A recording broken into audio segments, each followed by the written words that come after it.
Hello everyone. Today in this video we will discuss income and expenditure account.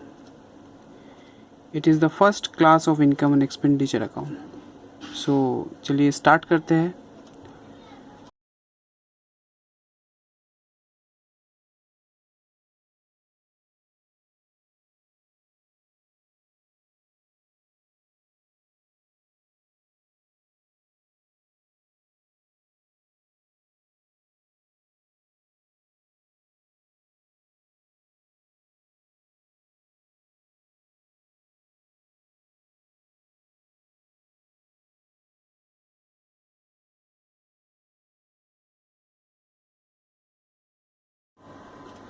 तो फिर चलिए income and expenditure account का meaning देख लेते हैं. Income and expenditure account is an account prepared by not for profit organisation. Income and expenditure एक ऐसा account होता है जो एक नॉट फॉर प्रॉफिट ऑर्गेनाइजेशन इसको प्रिपेयर करते हैं. अब नॉट फॉर प्रॉफिट ऑर्गेनाइजेशन इसको प्रिपेयर किस लिए करते हैं? to see whether the incomes of a particular period are sufficient to cover the expenses of revenue nature of that period. मतलब उनका जो इनकम हो रहा है, उस ऑर्गेनाइजेशन का जो इनकम हो रहा है, क्या वो सफिशिएंट है उस ऑर्गेनाइजेशन के एक्सपेंसेस को मीट करने के लिए. whether it is sufficient to meet the expenses of the organization by their income.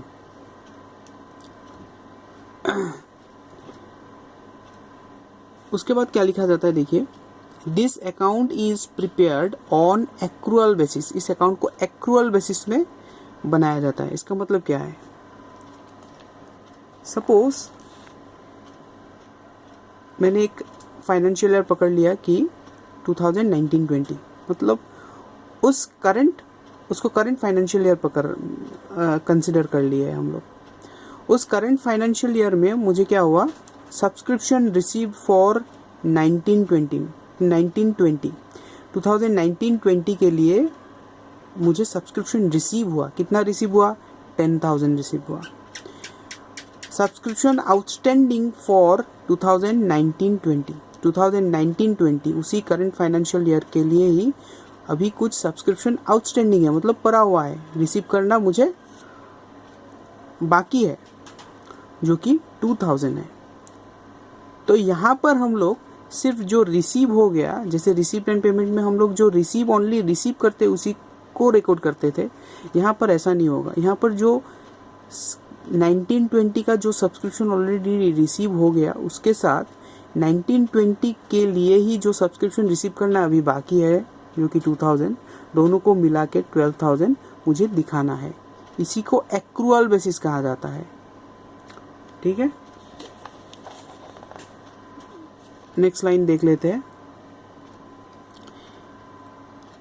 Incomes and gains are credited to this account while expenses and losses are debited. इस अकाउंट के दो sides होते हैं, डेबिट साइड और credit side. Incomes and gains को credit side में रखा जाता है और एक्सपेंसेस एंड लॉसेस को इनकम एंड गेन्स को क्रेडिट साइड में रखा जाता है और एक्सपेंसेस एंड लॉसेस को डेबिट साइड में रखा जाता है. अगर इनकम एंड गेन्स ज़्यादा होते हैं एक्सपेंसेस एंड लॉसेस से, सो उसे सरप्लस कहा जाएगा. मतलब क्रेडिट साइड अगर ज़्यादा होते हैं डेबिट साइड से, तो बैलेंस को सरप्लस कहा जाएगा. एंड अगर एक्सपेंसेस एंड लॉसेस अगर इनकम एंड एक्सपेंस से ज़्यादा होते हैं, तो उसे उस बैलेंस को डेफिसिट कहा जाएगा. मतलब डेबिट साइड अगर ज़्यादा हो रहा है क्रेडिट साइड से, सो जो बैलेंस निकलेगा उस बैलेंस को डेफिसिट कहा जाएगा.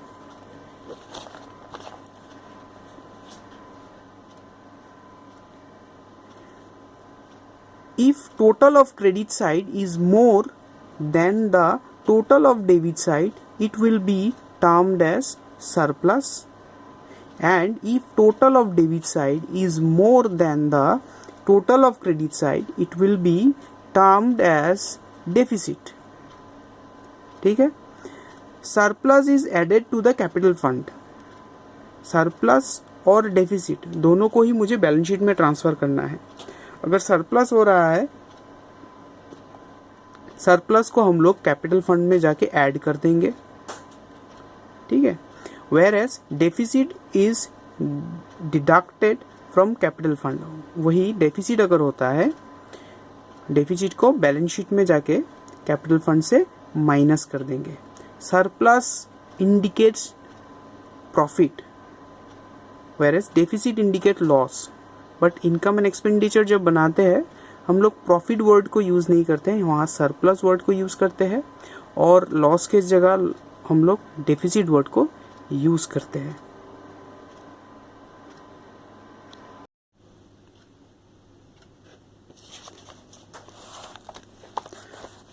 तो अभी हम लोग इनकम एंड एक्सपेंडिचर अकाउंट का फॉर्मेट चेक कर देख लेते हैं एक बार. देखिए, पहले मुझे वही लिखना होता है in the books of organisation का नाम. क्या बना रहे हो? Income and expenditure account. Third line में फॉर द ईयर एंडेड जो होगा हमें डालना है. फॉर्मेट में क्या रहेगा? Debit side, credit side, expenditure amount rupees, income amount rupees. ठीक है. इनकम साइड में रेवेन्यू रिसिप्ट्स रहेगा और एक्सपेंस साइड में रेवेन्यू पेमेंट्स रहेगा. ठीक है. एक्चुअली हम लोग इनकम एंड एक्सपेंडिचर अकाउंट जो है रिसिप्ट्स एंड पेमेंट अकाउंट से डाटा लेके बनाते हैं. तो अभी इनकम साइड में, रिसिप्ट साइड में जो रिकॉर्ड किया जाता है रिसिप्ट्स एंड पेमेंट अकाउंट में, वही सब इनकम साइड में आएगा. और रिसिप्ट एंड पेमेंट अकाउंट के पेमेंट साइड में जो रिकॉर्ड किया जाता है वो एक्सपेंडिचर साइड में रिकॉर्ड होगा. चलिए रिसिप्ट एंड पेमेंट अकाउंट का फॉर्मेट एक बार देख लेते हैं. रिसिप्ट एंड पेमेंट अकाउंट में ये रहा रिसिप्ट साइड और ये रहा पेमेंट साइड. रिसिप्ट साइड का आइटम इनकम साइड में जाएगा और पेमेंट साइड का आइटम एक्सपेंडिचर साइड में जाएगा. पर रिसिप्ट साइड का हर आइटम इनकम साइड में नहीं जाएगा, पेमेंट साइड का हर आइटम एक्सपेंडिचर साइड में, इनकम एंड एक्सपेंडिचर के एक्सपेंडिचर साइड में नहीं जाएगा. क्योंकि रिसिप्ट्स एंड पेमेंट अकाउंट के रिसिप्ट साइड को क्लासीफाई किया जाता है दो कैटेगरीज में, capital receipts and revenue receipts. यहाँ पर से सिर्फ revenue receipts he income and expenditure के इनकम साइड में जाएगा. सिमिलरली पेमेंट साइड में भी दो तरह के पेमेंट्स होते हैं, capital payments and revenue payments. सिर्फ रेवेन्यू पेमेंट्स ही इनकम एंड एक्सपेंडिचर के एक्सपेंडिचर साइड में जाएगा. देख सकते हैं, सिर्फ रेवेन्यू रिसीप्ट्स ही इनकम साइड में आएगा और एक्सपेंडिचर साइड में रेवेन्यू पेमेंट्स ही आएगा. ठीक है. सो जब हम रिसीप्ट्स एंड पेमेंट अकाउंट से डाटा लेके इनकम एंड एक्सपेंडिचर में रिकॉर्ड करेंगे, तब we must know the differences between capital receipts and revenue receipts, capital payments and revenue payments. तो ही हम लोग properly income and expenditure prepare कर पाएंगे. क्योंकि रिसिप्ट साइड में मुझे अगर पता ही नहीं चल रहा है कौन सा कैपिटल रिसिप्ट है, कौन सा रेवेन्यू रिसिप्ट है, तो हम लोग रेवेन्यू रिसिप्ट्स को कैसे निकाल के हम इनकम एंड एक्सपेंडिचर के इनकम साइड में डालेंगे. उसी तरह पेमेंट साइड में अगर मुझे पता ही नहीं चल रहा है कि कौन सा कैपिटल पेमेंट्स है, कौन सा रेवेन्यू पेमेंट्स है, तो मैं कैसे एक्सपेंडिचर के इनकम एंड एक्सपेंडिचर के एक्सपेंडिचर साइड में रेवेन्यू पेमेंट्स को लिखूंगा. सो मुझे वो कंसेप्ट पता होना चाहिए कि कैपिटल रिसिप्ट्स और रेवेन्यू रिसिप्ट्स क्या होते हैं, कैपिटल पेमेंट्स और रेवेन्यू पेमेंट्स क्या होते हैं. देखते हैं. चलिए,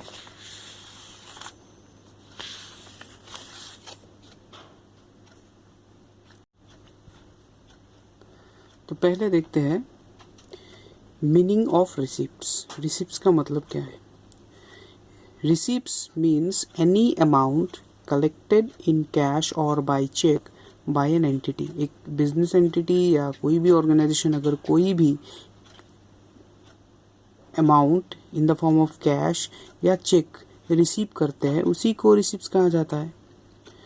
all receipts are divided into two categories. Receipt को दो कैटेगरी में बांटा जाता है, capital receipts and revenue receipts. Now what is capital receipts? Any item of receipt which can be attributed to any fixed asset oblique liability account is termed as capital receipts। कोई भी receipts जो generate होते हैं, जो मुझे receive जो होता है एसेट्स और लाइबिलिटी के कारण से, जो रिसीप्ट्स एसेट्स और लाइबिलिटी से रिलेटेड होते हैं, उसी को कैपिटल रिसिप्ट्स कहा जाता है। For example, amount received by sale of any fixed asset. Fixed asset sale कर दिया, उससे मुझे कोई अमाउंट रिसीव हो गया, वो कैपिटल रिसिप्ट्स होगा। Amount received as loan, loan मिला मुझे, लाइबिलिटी इंक्रीज हो गया और मनी भी रिसीव हो गया बट लाइबिलिटी इंक्रीज हो गया, वो कैपिटल रिसीव्स हो गया। इन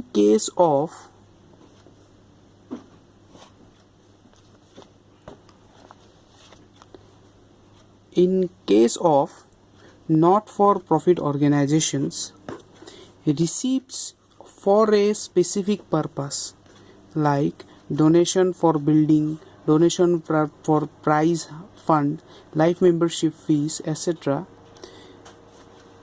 ये सब capital receipts as a capital receipts treat किया जाता है। In case of not for profit organisation, receipts for a specific purpose like donation for building, donation for prize fund, life membership fees etcetera, इन सबको capital receipts कहा जाता है। They are non recurring in nature. इस तरह का receipt जो है बार बार नहीं होता, रेकरिंग नेचर का नहीं होता।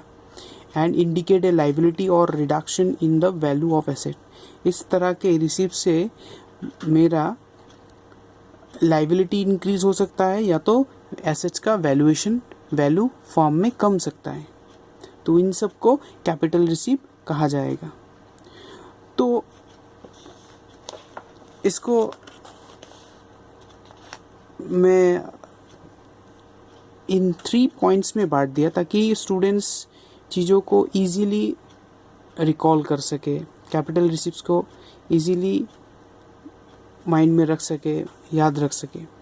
तो any receipts which reduces assets, जिस रिसिप्ट्स के अगेंस्ट में मेरा एसेट डिक्रीज हो रहा है, वो मेरा कैपिटल रिसिप्ट हो गया। ओल्ड एसेट सेल कर दिया, रिसिप्ट हो गया, एसेट डिक्रीज हो गया, कैपिटल रिसिप्ट हो जाएगा। Any receipts which increases liability, किसी रिसिप्ट्स के वजह से अगर मेरा लाइबिलिटी इंक्रीज होता है तो उसे भी हम कैपिटल रिसिप्ट्स ही कहेंगे।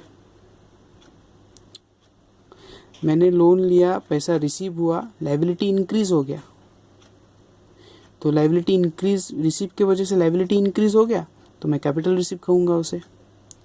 और इस तरह के रिसिप्ट जो होते हैं नॉन रेकरिंग इन नेचर होते हैं, मतलब रेकरिंग बेसिस में, वो कंटिन्यूस बेसिस में मिलता है, मंथली ईयरली कंटिन्यूसली मुझे मिलता नहीं है। मैं बार बार तो ओल्ड एसेट्स सेल नहीं करूँगा ना, रेगुलर बेसिस में, रेगुलर इंटरवल में मैं लोन तो नहीं लूँगा ना। तो इस तरह के रिसिप्ट्स को कैपिटल रिसिप्ट्स कहा जाता है। अभी रेवेन्यू रिसिप्ट्स देख लेते हैं।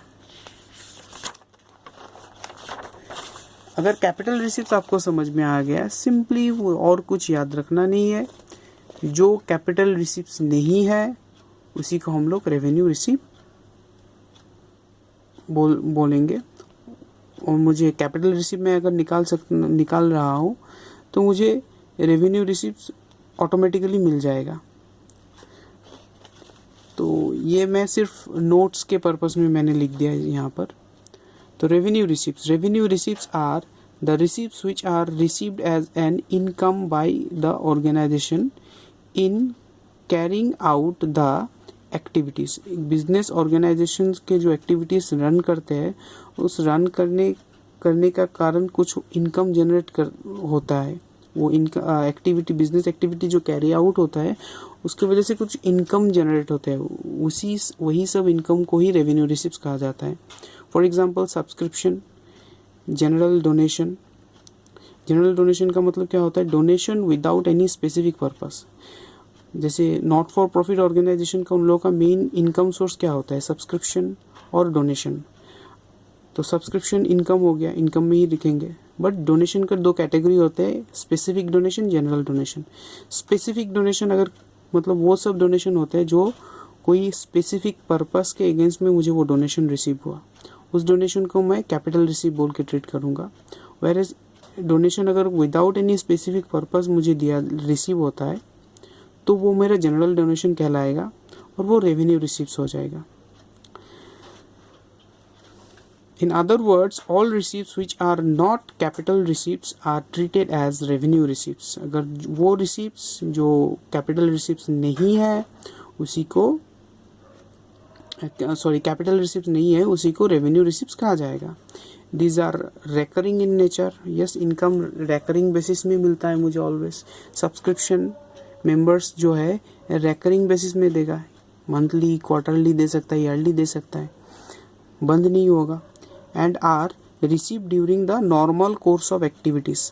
और वो बिजनेस जो ऑर्गेनाइजेशंस के नॉर्मल कोर्स ऑफ एक्टिविटीज़ जो चलते रहते हैं, उसमें वो रिसीव होता जाएगा। ठीक है, तो एक बार कैपिटल रिसीप्ट्स के जो 3 पॉइंट्स बताए थे वो रिकॉल कर लीजिए, ये सब नोट डाउन कर लीजिएगा। जिस रिसीप्ट्स के वजह से मेरा एसेट रिड्यूस हो रहा है, वो कैपिटल रिसीव हो गया। कैसे एसेट रिड्यूस होगा? ओल्ड एसेट सेल कर दिया, रिसीव हुआ, एसेट रिड्यूस हो गया, क्या हो जाएगा? वो कैपिटल रिसीव हो जाएगा।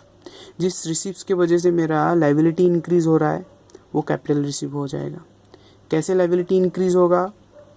लोन लिया मैंने, रिसीव हुआ, लायबिलिटी इंक्रीज हो गया, तो मैं उसे कैपिटल रिसीव बोल के ट्रीट करूँगा। कैपिटल रिसीप्ट्स बार बार नहीं होता, नॉन रिकरिंग नेचर का होता है वो।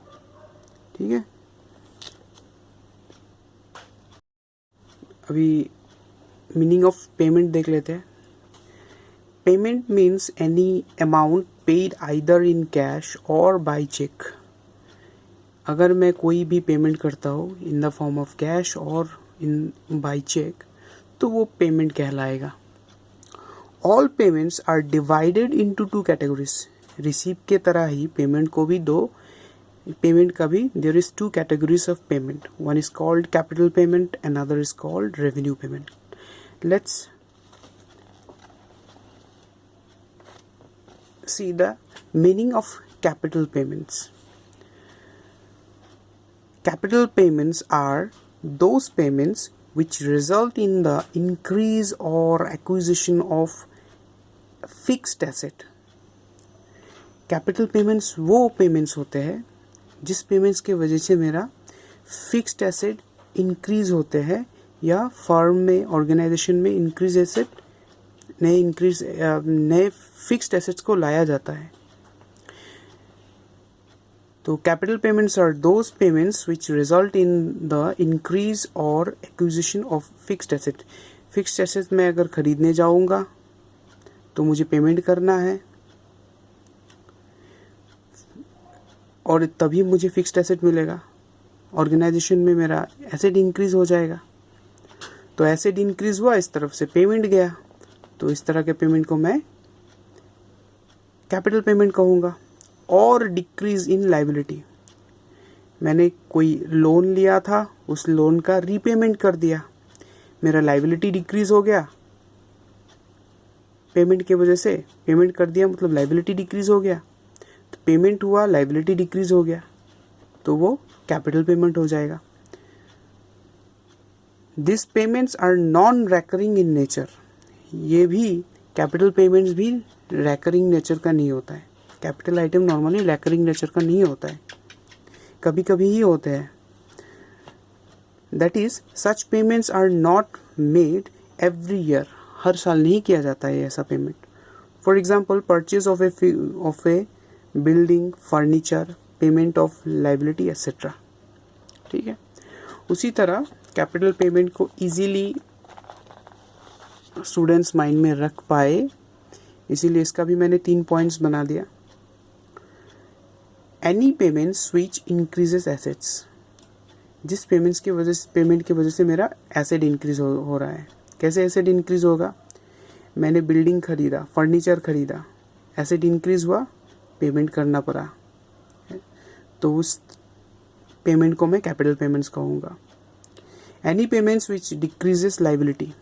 किसी पेमेंट की वजह से मेरा लाइबिलिटी अगर डिक्रीज होता है तो उसे मैं कैपिटल पेमेंट्स कहूँगा.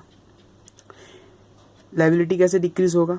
मैंने कोई लोन लिया था, उस लोन का रीपेमेंट कर दिया, पेमेंट हो गया मेरा, पेमेंट किया मैंने, पेमेंट हुआ, उसी के साथ मेरा लाइबिलिटी भी डिक्रीज हो गया. तो पेमेंट के साथ अगर लाइबिलिटी, पेमेंट करने की वजह से मेरा अगर लाइबिलिटी डिक्रीज हो रहा है तो मैं उस पेमेंट को कैपिटल पेमेंट्स बोल के ट्रीट करूँगा. और इस तरह का पेमेंट जो है नॉन रिकरिंग नेचर का होते हैं. तो कैपिटल पेमेंट्स हो गया. अभी रेवेन्यू पेमेंट्स को भी एक बार देख लेते हैं. Revenue payments. All payments which are necessary for maintaining the normal activities of the organization are called revenue payments. एक ऑर्गेनाइजेशन को चलाने के लिए, नॉर्मल एक्टिविटीज़ को चलाने के लिए जो मुझे खर्चा करना पड़ता है, जो पेमेंट्स करना पड़ता है, उसी को रेवेन्यू पेमेंट्स कहा जाता है. जैसे कि सैलरी दिया, रेंट दिया, ये सब रेवेन्यू पेमेंट्स होते हैं. They are recurring by nature, that is such payments are made every year. और इस तरह का पेमेंट जो है recurring बेसिस में पेमेंट होता है. जैसे कि सैलरी मुझे हर महीने देना पड़ेगा, रेंट मुझे हर महीने देना पड़ेगा. For example salaries, rent etcetera. So students, so ये कंसेप्ट क्लास था इनकम एंड एक्सपेंडिचर का फर्स्ट क्लास. नेक्स्ट क्लास में हम लोग इलास्ट्रेशन को सॉल्व करेंगे. Okay, thank you.